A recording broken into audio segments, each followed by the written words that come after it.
Girdite? Taip sveikinasi delfinai.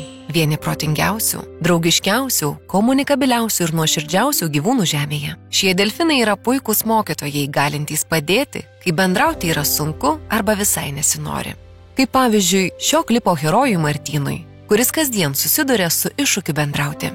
Nuostabu, kad Lietuvos jūrų muziejaus delfinų terapijos centras, kuris įkurtas 2015 metais ir dirbantis pagal pasaulinį pripažinimą pelniusias programas, gali padėti žmonėms su negale. Šiame centre teikiamos ne tik delfinų, bet ir judesio, sensorikos, meno terapijos bei kiti užsiėmimai, suteikiantys teigiamą naudą ir žmonėms turintiems specialiųjų poreikių ir jų artimiesiems.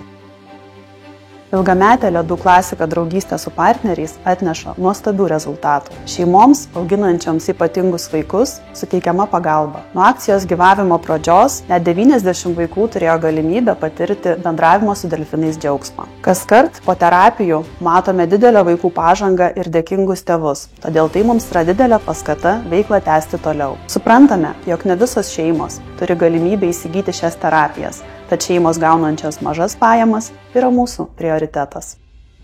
Jau keletą metų daugiau negu kelios dešimtis vaikų apsilanko čia delfinariume ir patiria ne tik tai džiaugsmą, ne tik atsipalaidavimą, bet ir iš tiesų tikrą pagalbą.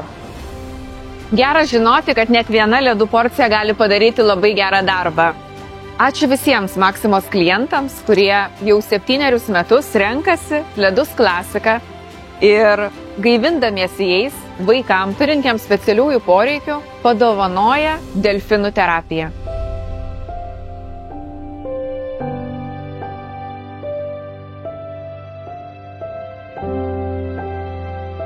Tau ledai, o jiems delfinų pagalba.